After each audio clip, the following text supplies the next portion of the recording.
Hey, happy Friday, everybody, and welcome back to Soul School Sojourn. I'm your host, Jeff Turner. As always, you will notice that the illustrious, magical, mystical Andrea Perrin is not with us tonight. However, the magical, mystical, and illustrious Keith Giles is.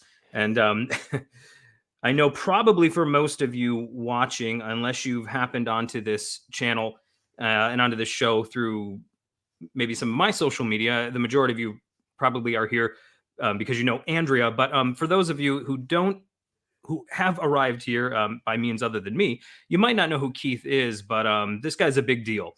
And I'm really honored to have him with us tonight for the conversation. Actually, I just had Keith on my podcast, a week ago, last Friday, and we had a great conversation. That episode's not up yet, but it will be soon, and I'll let everybody know about that when it is. But we had a fantastic conversation, and I mentioned kind of off the cuff, hey, you know, one of these Friday nights, maybe when Andrea's here, maybe when she's not here, because she does have a busy travel season, I'd love to have you join us. And it just so worked out that this Friday was one such Friday evening. And so Keith was gracious enough to join us. Keith is a prolific author. He's a prolific podcaster and just generator of quality, substantial material. And really, really honored to have you on the show tonight, man. I'm really looking forward to this. Oh, Jeff, thank you so much, my friend. It's great to continue this conversation, and I'm really, really looking forward to getting into it. Yeah, same here. Same here. So we got about an hour tonight. We actually got a little bit less than an hour, probably 55-ish minutes. Bill always comes in at about the 5-minute mark, and everybody kind of gives him a hard time for that because everybody kind of wants the conversation to keep going. But alas, we can't do that. So we're going to try to cram as much into this 50 minutes as we can. And seeing as how we're going to get into some stuff about quantum physics and all that kind of stuff, fitting a lot into a little seems, quite appropriate. Yeah, there you go. So I would be, Andrea would get on me if I didn't say this. So class is in session. And so, yes. Okay. So last week, Keith, Andrea began the show by reading an article by a professor named Bruce Gordon that was about quantum physics. I'm not necessarily all that familiar with his work, but it was an article she had sent me and asked me to read. And it was about quantum physics disproving naturalism or dislodging naturalism, as being the only game in town. Yeah. And so we talked a little bit about that. And we kind of, Richard Feynman, of course, famously said that anyone who says they understand quantum physics clearly doesn't understand quantum physics. So I prefaced everything I said on the matter with that, saying that, I know just about enough to be dangerous, and that's about it. But the conclusion of the article, as far as I could tell, and this was after a couple of readings and, looking up a few words here and there, was essentially that because reality, as we know it, exists, well, oftentimes it's been observed that reality on some level can exist in a state of superposition or a sort of wave state. Yep. Superposition meaning kind of a stacking on top of one another of potentiality. Yes. It's sort of before it's been decided or has decided what it will be. But then when you bring some kind of measuring device into play, or let's say it's observed to make it simpler, this sort of wave state collapses into a particle state. This is seen in the famous double slit experiment. It's sort of parabolized in the Schrodinger's cat analogy. And so we talked a little bit about that, but the conclusion of the article seemed to be something like, since you and I exist as observable things, right? If the nature of reality is fractal, and this is my language now, kind of inserting my own language here, but if reality is fractal, meaning that no matter how close you zoom in, you're always going to find reality made out of the same stuff, right? It's all, reality is self-similar. So if at the quantum level, observation causes potentiality to sort of be what's the word I'm looking for? Sort of concretized into it collapses into Yep. Then if that's how it exists on the quantum level, then perhaps as you zoom out from there, you eventually, or you zoom in more, whatever the case may be, you Mhm. eventually hit upon the original observer that observes all things into being. Now, some could say Yes. that's reductionist, and well, yeah, it is. That's the point. We are reducing it back to a hypothetical beginning point, but that was sort of the argument. And I said I think it's a Yeah. very interesting one, and it brings up a lot of interesting topics. Well, I thought of you because you and I last week we discussed your new book, which is on the Gospel of Thomas, Mhm. called "The Quantum Sayings of Jesus." Now, Yep. I have not had the opportunity to read it yet because it's not technically out. Right, it comes out the Right. end of the month, but I will be reading it, and I Yeah. It encourage comes out the everyone else to 23rd. grab Yeah. it. 23rd, so Yeah. April 23rd. Put it in your calendars, everybody. Um, but the quantum sayings of Jesus, obviously, the title is pretty titillating and tantalizing. And, Mhm. in light of everything else we were discussing, I figured this would be a great night to just kind of tear into this thing and Oh, see where yeah. it takes us. So, before we get into it, though, Keith, why don't you just give us a brief introduction? Just Sure. who you are, kind of what you do, where you came from, Yeah. all that good stuff, whatever you're comfortable with sharing. Yeah, yeah. I'll give everybody hopefully the short version of my background, and we can jump into this pretty fascinating Mhm. topic. Well, my story is pretty much like I was a former pastor. I always like to say I left the pulpit to follow Jesus. Gosh, that was a long time ago, and and since then I kind of went. One of the things I did was sort of begin to think for myself. Right, I started kind of coloring outside the lines of the things I was indoctrinated with and trained with in the evangelical Christian church, as a pastor and a Bible teacher, and started asking questions that often I wasn't allowed to ask. And I found that the more I asked those questions, sort of pulled on that thread, many things came unraveled. Mm, And then I had to kind of, we call that deconstruction. And then I had to sort of like reconstruct. Okay, so what is real? What do I believe? And that led me. So I wrote a series of books, a 7-part series of books called the Jesus Un series. Each of those books deals with one of those pillars, each of those threads. And when I finished that, I came to a place where I realized that for me, it was really all about embracing mystery. So I wrote a book called Sola Mysterium, embracing the beautiful uncertainty of everything. And that was really the beginning of the path that I'm on now. And just helping. And in that book, I talk a whole lot about quantum. The quantum reality had a lot it did a lot to help me sort of reframe the way I thought about reality, spirituality, um, humanity, so many things. And so yeah, and that's kind of where I'm now. I mean, I did a lot of reading at that time on I read kind of both sides of quantum because there's two sort of streams I've noticed of the quantum conversation out there. There's sort of the mystical quantum conversations, and I'm sure we're going to have some of those conversations tonight. And there's also just straight, quantum physicists, quantum scientists, right? And I read several of yeah. those books as well.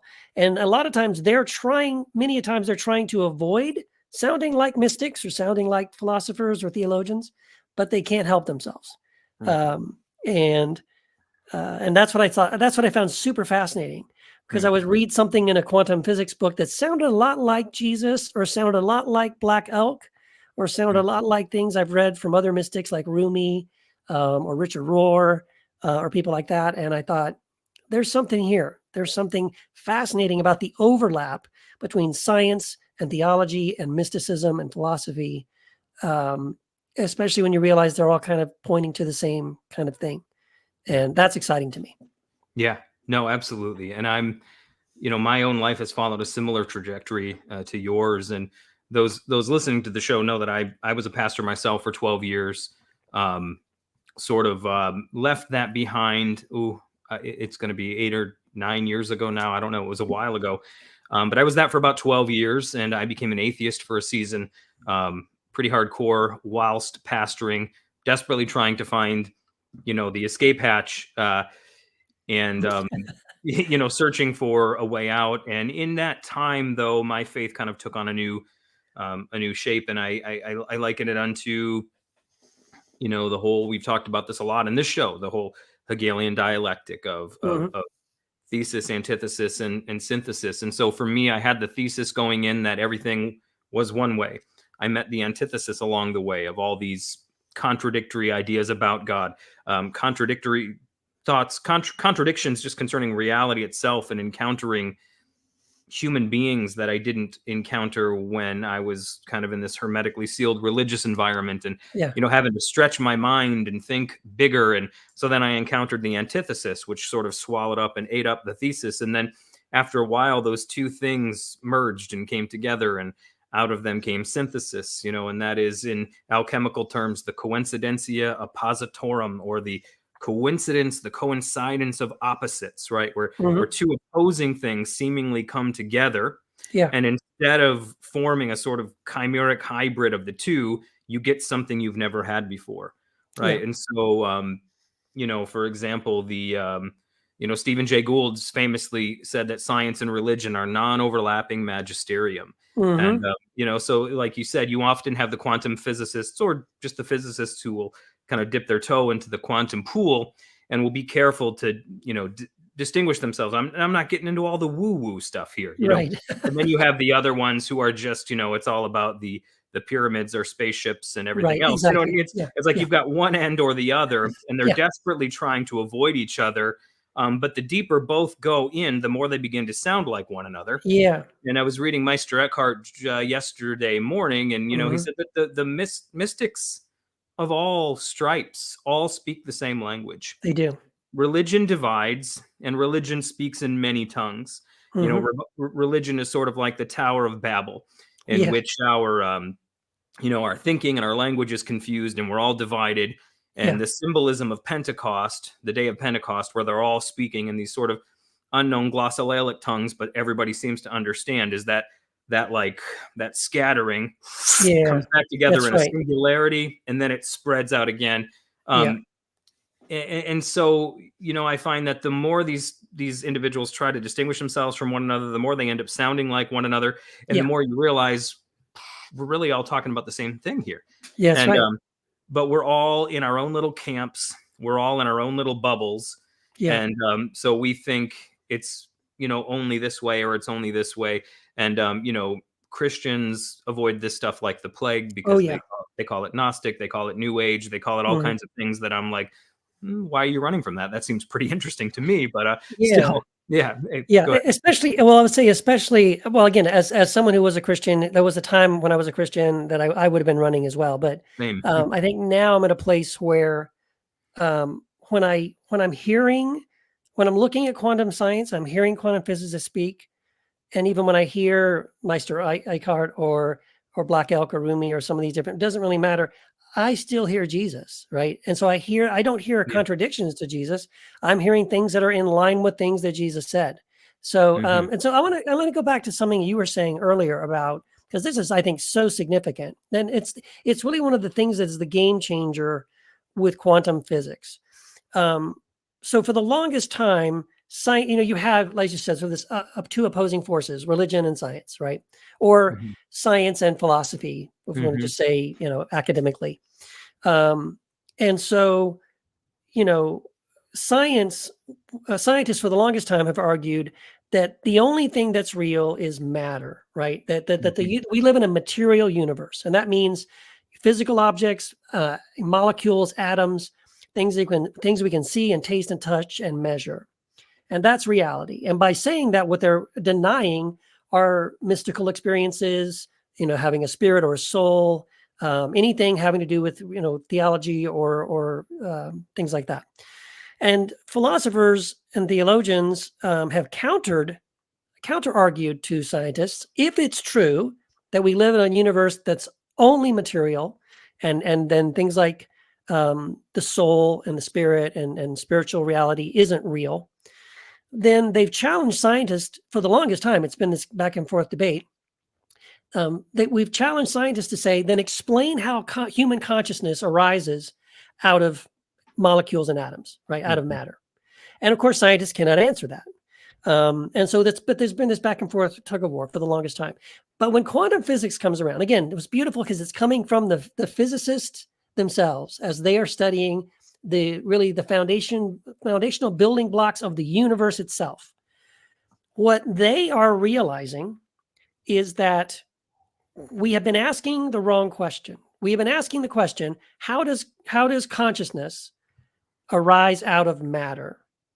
And what they've actually said is flipped it around and said, that's the wrong question. Again, physicists are saying this. Mhm.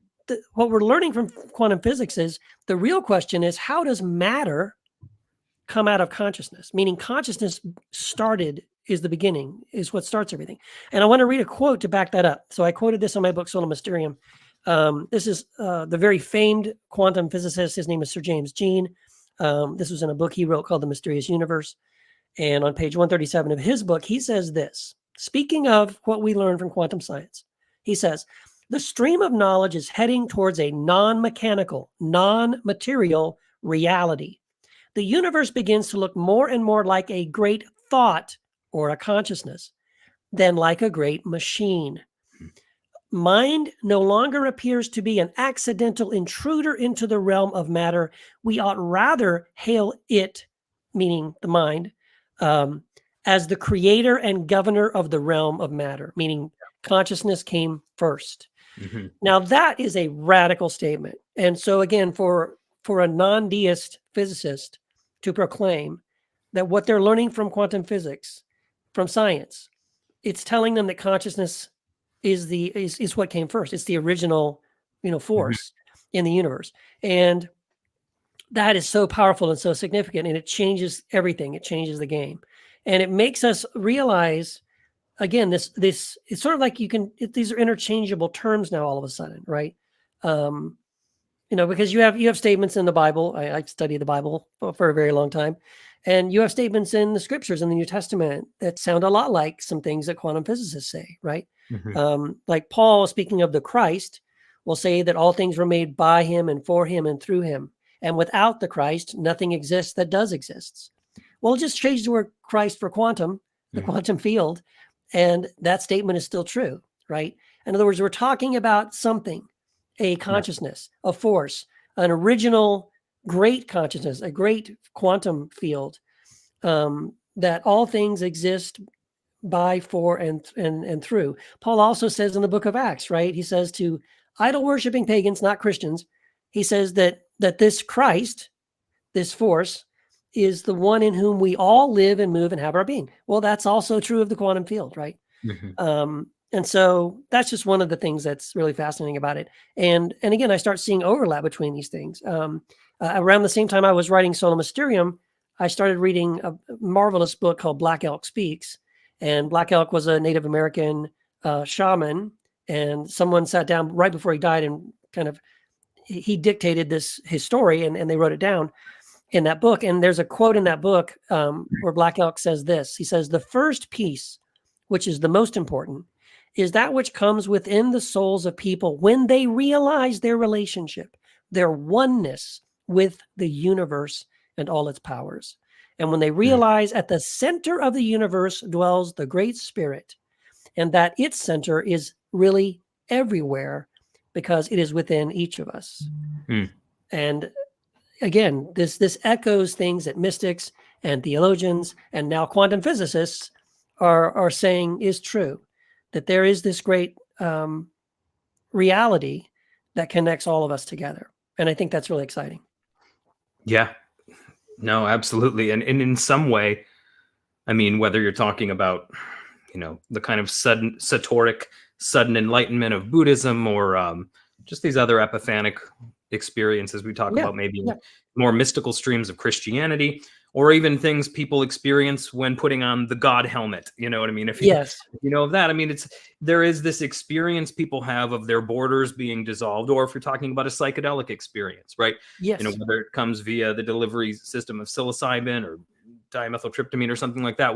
There's this sort of dissolution of the borders of the self, and this sense that, well, there are no borders. It's like all the lines in the coloring book page are erased, and you're just one thing, And I think that's so incredibly important, because I have this sense that we start off liquid, right? In a sense, like we all start off liquid, as far as just we can fall into any mold and freeze into that mold, and we fall into the first mold we're handed, and we we freeze into that mold and we become this shape, whatever the shape is that we were poured into. We become that shape. And then through life, we experience the traumatic, we experience the transcendent, and it sort of melts us down. And then we're poured into whatever mold it was we had that experience in. And then we tend to harden into that mold. You know Yep. what I mean?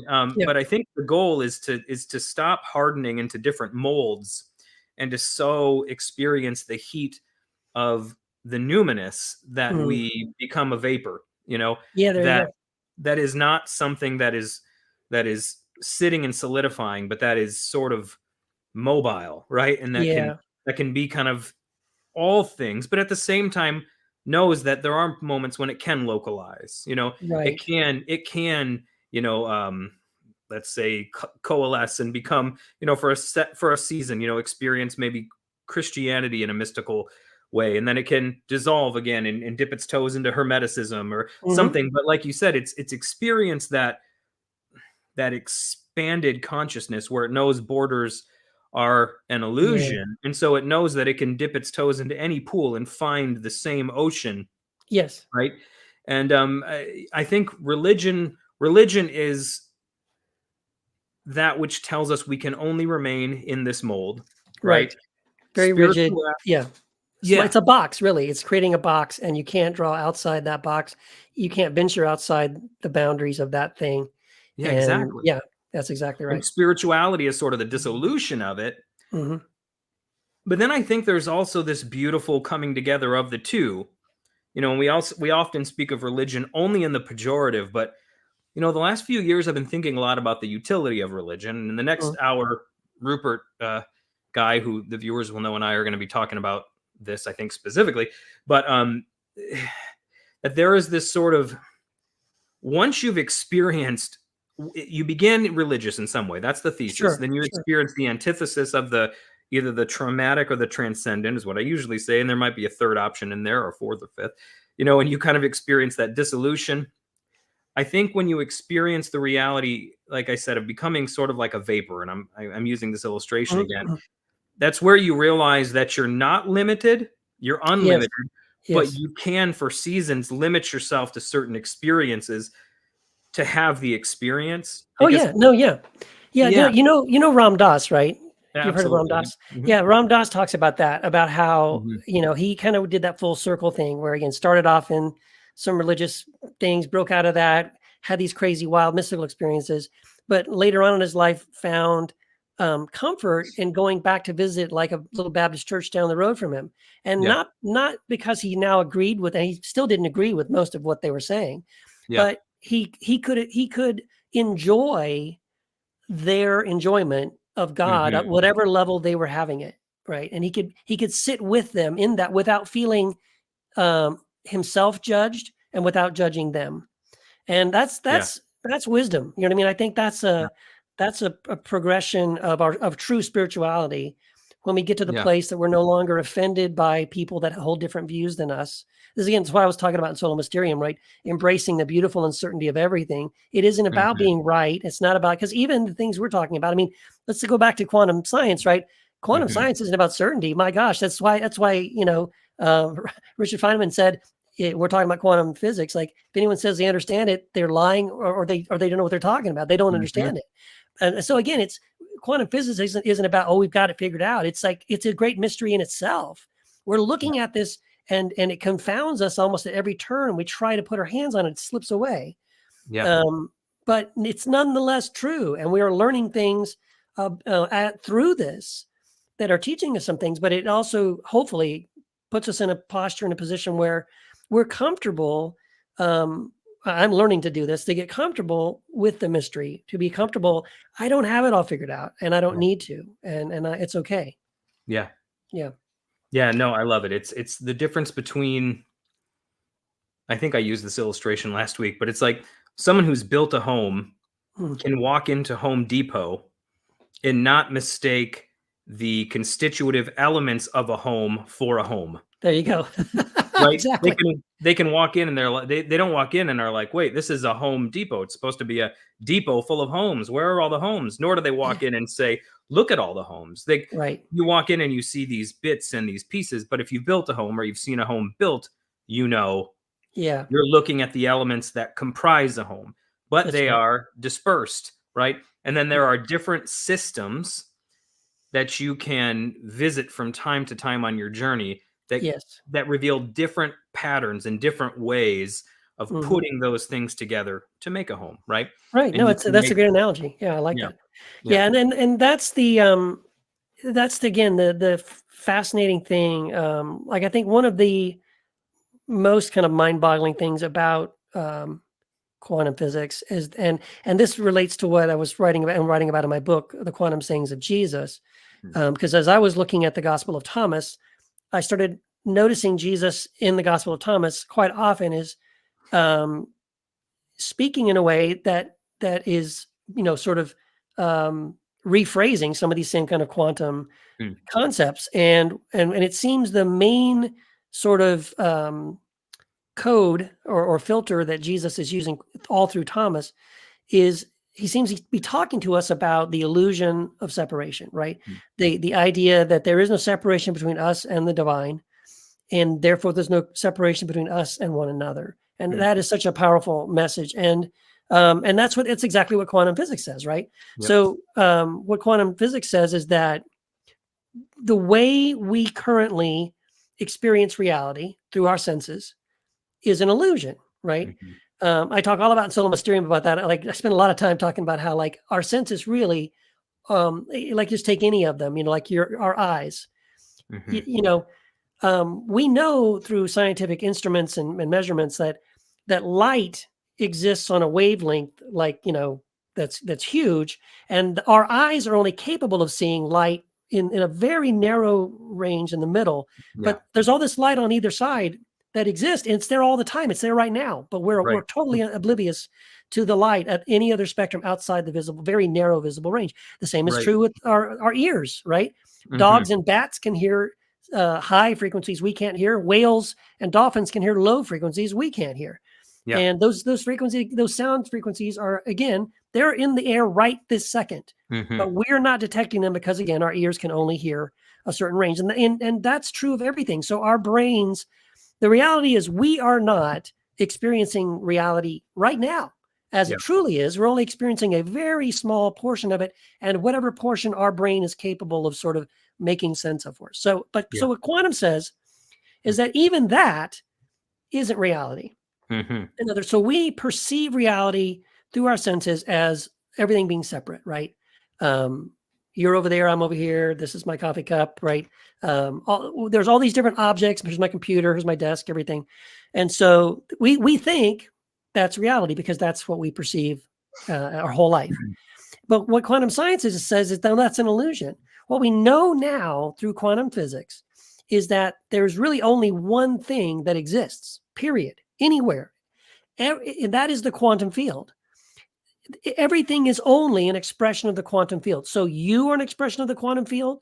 I'm an expression of the quantum field. This desk, my pen, everything, all these separate objects and things that surround us are merely expressions of the one singular quantum field. Mm. And so that's why, again, when Paul talks about the Christ and what we all live and move and have our being, well, that's why, because we're all part of that one quantum field. We're all part of that same Christ. Yeah. That's what makes us who we are.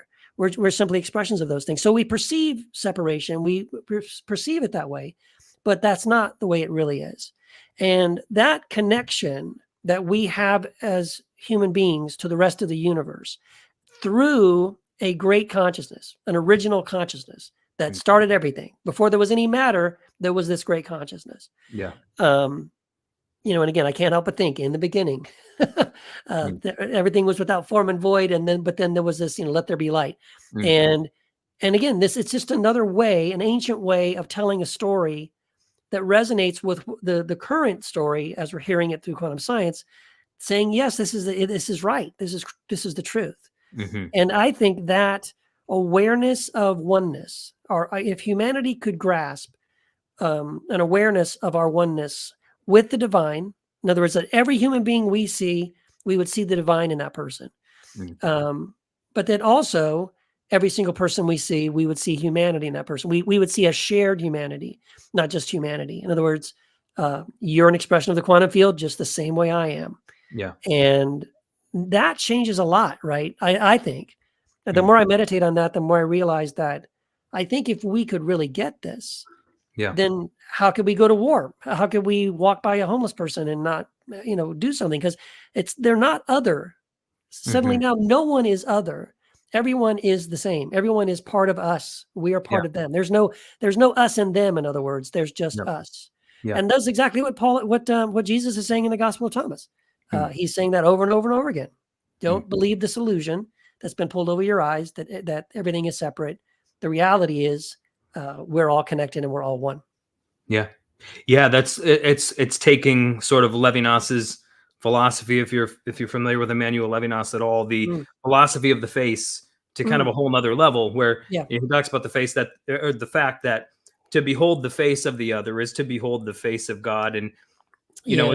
so long as the others, it's that hostile tribe that lives on the other side of the river with Yeah. their barbaric practices and their strange music and rituals and customs, and we're over here with our normal customs and Yes, we're everything normal. else, and because we're the center of the universe. Of course. But when you encounter the other and you encounter the face specifically, you encounter infinity in a sense, because Yes. so long as you only have an image in your mind of who the other is, you Mhm. can destroy that image. You can That's wish right. harm on that image. But when you look in the face, you see it as this ever-changing thing, which is why he likens it unto infinity. It's never just one thing. It's always changing. It's not a screen grab of a tweet you put out 10 years ago. Right. Not, you know what I'm saying? Or something like that. Yeah.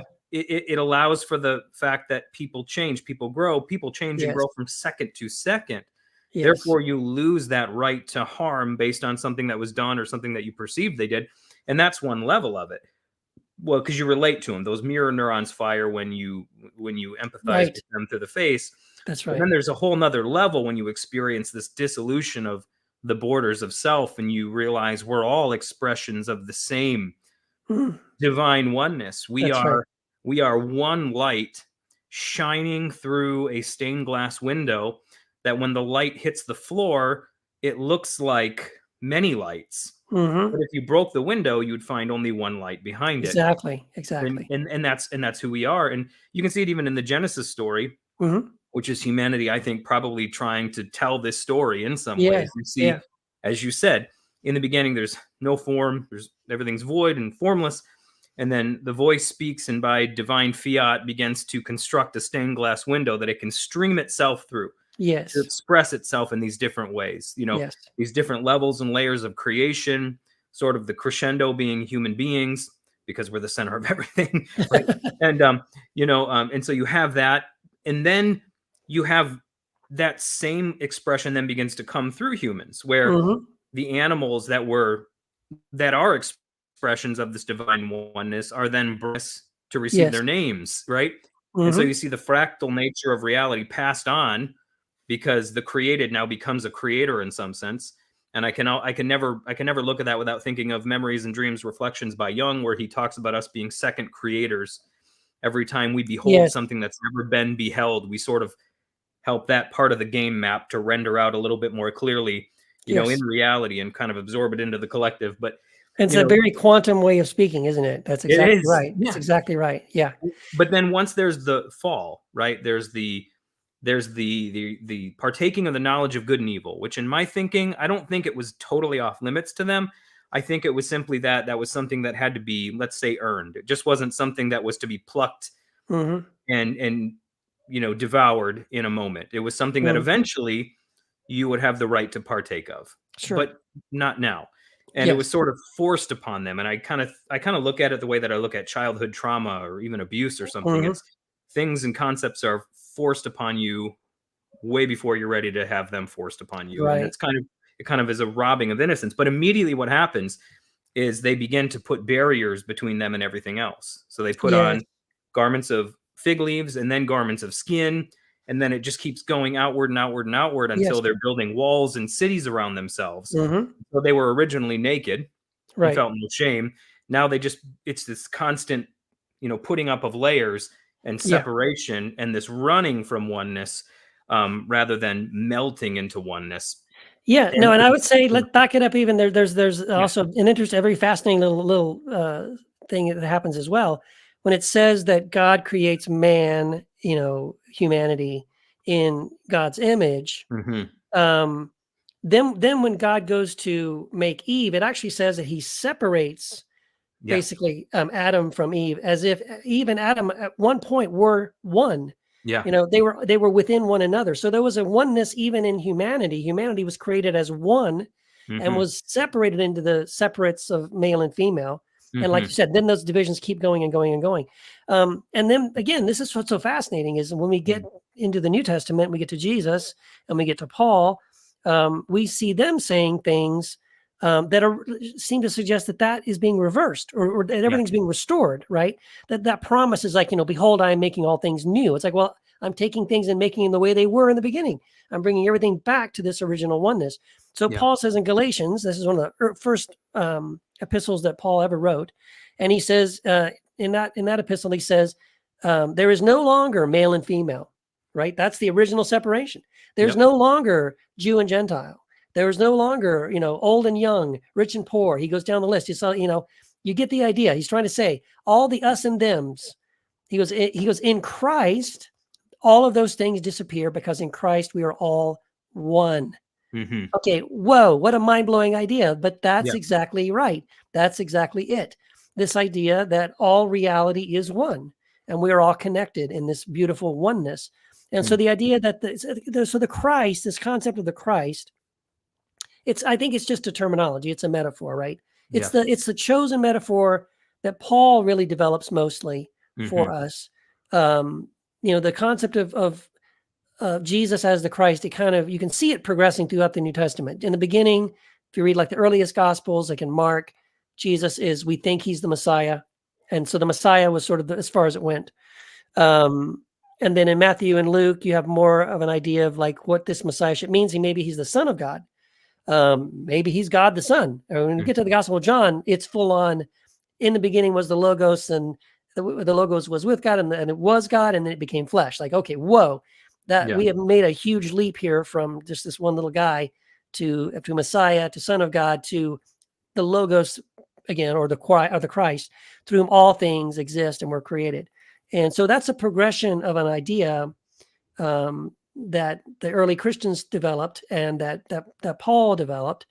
And it really, again, it's just a metaphor for everything, right? Richard Rohr likes Yeah. to say Christ is another word for everything. And Yep. so later on in Paul's writings, some of the later writings, which we think really some of his disciples wrote, not him. But again, it's probably some of his secret teachings that he gave them as they were his inner disciples. Right. That he taught them things that we see in Colossians and Ephesians, like Christ is all and is in all, or that Christ is the one who fills everything in every way.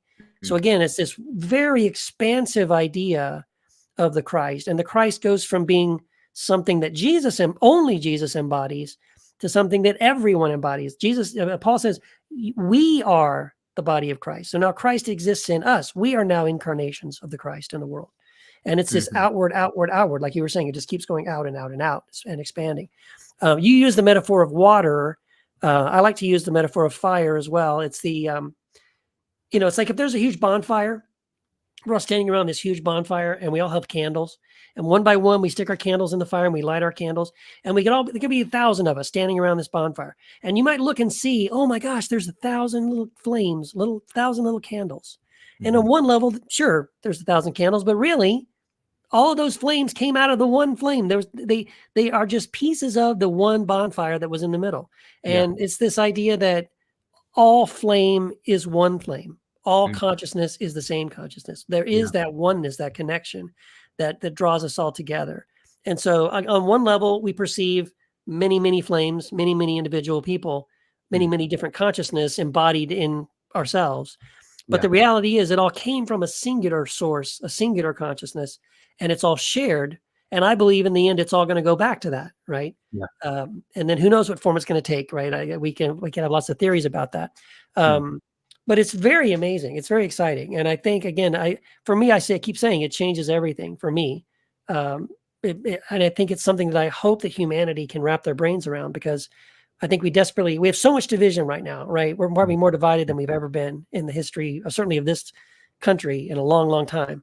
I just came from seeing a movie called Civil War, and oh my gosh, I'm watching that movie and thinking, yeah, we could be there in a couple of weeks. I Yeah. could totally believe that we would totally go there. And so Yeah. that seems the trajectory we are finding ourselves on right now. And so a message of connection, a message of shared divinity, a message of shared humanity, a message of shared consciousness. We desperately need this. And it's not just a story. It's not just religion. It's not just it's abject reality according to quantum science. Yeah. No, absolutely. And, not to get a little weird, but, absolutely to get a little weird, because Sure, let's get weird. that's what we do on this show, right? I have the church part of my life where I don't get to talk about the weird stuff, and then I have this part of my life where I can talk about whatever the hell I want to talk about. Let's let the weird flag fly. So, like, the movie Oppenheimer came out this summer, Yeah. right? And we saw a dramatization of the splitting of the atom, right? Yeah. And you've brought up Richard Rohr a few times, and I'm sure you've heard him talk about this as well, how the splitting of fundamental reality, right? It takes place, and I tend to think Jungian. I tend to think in Jungian terms and in terms of archetypes. Yeah. I don't understand any of that, but it does seem to be the case that things work that way. I don't understand how it works, but I guess if we're all one mind expressing itself in various ways, then it makes sense that things follow certain trajectories, and that there are stories embedded in the events of the world, because it is consciousness being filtered That's right. to us through these events. That's right. So at Trinity Field, right, in Los Alamos, is where the atom is split and the bomb is created, essentially. It's something like, a few weeks later that bomb is dropped in Hiroshima, right? Mm-hmm. And then it's something like a few weeks after that, or a few days after that, that the modern UFO phenomenon is kicked off. And if anyone wants to dig into this more, read Jacques Vallée's book, Trinity. I think it's called The Hidden Key. And so what I find so interesting about this is that Trinity Field is called Trinity Field because Oppenheimer is reading the poetry of the metaphysical poet John Donne. Specifically, he has in mind the poem Batter My Heart, Three-Personed God, about the Trinity, which is a poem where he basically says to God, it's a cry to God, like, hey, I'm really hard of hearing, so get my attention however you have to get my attention. Do something radical, batter down the doors of my heart. It's kind of a prayer like that. And I can't help but think, in some unconscious way, what goes up is the unconscious prayer of humanity. Like, we are so effed up. We are so effed up. We've been brought to this point. This is how it expresses itself. Do something that will get our attention. So we split reality. We split specifically the Trinity. The Trinity in Christian theology represents this fundamental oneness. Three persons expressed as one can properly be spoken of as one because they're in such perichoretic union with one another. Perichoresis meaning to move in a circle, right? So the circle is broken symbolically. And then it's a few weeks later that what emerges is the symbol of this disc that then begins to haunt the collective imagination of humanity for the next half century plus. And it seems to be increasing recently, doesn't it? Absolutely. Yeah, and it's like, exponential now. I follow a few UFO channels on Instagram, and it's almost every day. It's like, oh, this happened yesterday in Spain. This happened the other day, in Italy. This happened in France. This happened, in Argentina. And it seems to be now more and more and more common. That people are accidentally catching things on their phone that are like, what is this? And so I think what you're saying, and I would lean this direction. I think the UFO phenomenon, UAP, however we want to describe it, I think it's more likely that it's dimensional than interplanetary. You know what I mean? I don't know that I think that these are beings literally from another galaxy or star system. Possibly, I don't know. But it feels to me like what you're saying is that there's something, again, because we know this through quantum physics as well, that there are stacked multiple realities all on one another. And like I think Yep. they've said there's at least 11 different dimensions of reality that we can see or theorize exist, one on top of the other. So we live in the third dimension, but there's 4, 5, 6, 7, 8, 9, 10, 11. And that it's possible, and I think this is a plausible theory, that by splitting the atom, what we inadvertently did was we sort of made a rip and a hole in those multidimensional realities. And Right. now people from these other realities are able to kind of come back and forth. Yeah. And or at least we're perceiving them, maybe if nothing else, we're Right. seeing them and we don't know what we're seeing, because what we're observing makes no sense. Again, like quantum, there's these things that are flying so fast, we can't believe how fast they're flying. And when they go under the waves, there's no splash. Right. But it's under the water and then it comes back up. And again, it's not wet, it's not dripping, it doesn't make a splash, but it's somehow moving between these physical realities of water and air without sort of interacting with the sort of physical reality and those kind of things. So it seems to suggest to me that these are multidimensional beings. I remember one time, and you may have heard this. Rob Bell. Rob Bell does a really fascinating talk about this, about people at different dimensions. He's talking about different realities and different dimensions, and he's trying to describe, like if we lived in a two-dimensional reality, right, the dimension below this one, and you couldn't see height, you could only see left and right kind of a thing, right? So everything was flat. That if somebody from our dimension could look down at a people living in a two-dimensional reality, and we try to interact with them, let's say we talk to them, they would hear a voice, but they wouldn't see us. And where did that come from, right? And if we put our hand down there, they couldn't see our hand because it's three-dimensional, but they would see only a two-dimensional sort of undulation as the three-dimensional hand sort of moved through that two-dimensional space. And so what they're seeing and perceiving, it's beyond their ability to comprehend. They would never watch that movement at a two-dimensional reality and then draw a person, because that's not what they think they're seeing. That's not what they're experiencing. And now imagine that we, on a third dimensional level, are seeing people from a fourth, fifth, sixth, whatever dimension breaking into our reality. Maybe it looks like a little disc. Maybe it looks like a little cigar. Maybe it looks like a flashing light. That could be anything. We don't know what we're looking at. It's something incomprehensible to us. But I think that's right. I think that's very, very likely. Yeah.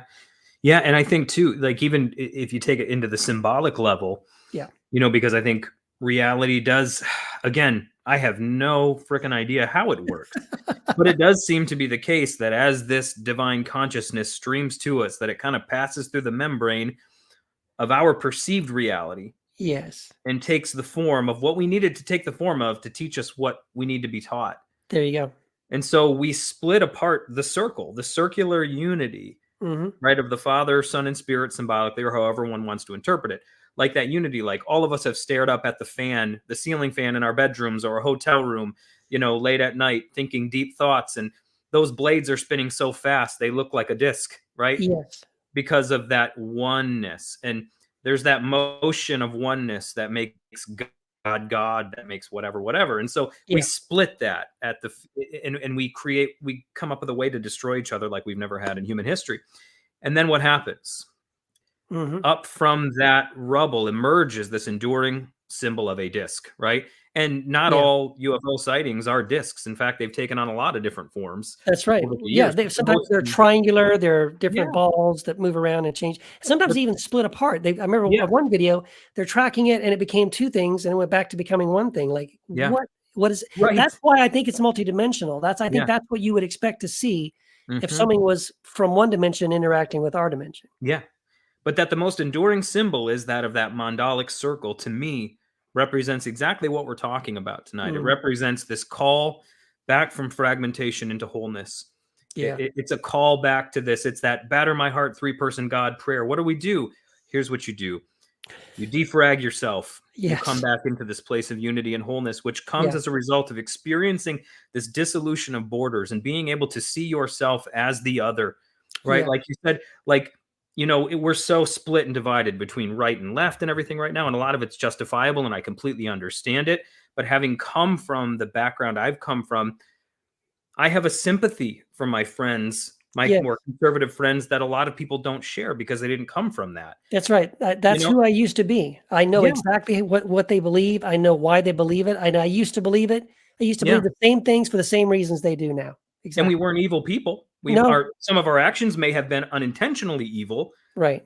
but we meant the best. And That's right. actually, we enacted the principles we enacted because we were good people Because trying to obey yes, a flawed system. that's And exactly it's right. things like that that we need to get back to. And they only come about, I think, as a result of a spirituality that calls us from fragmentation back into unity and back into wholeness.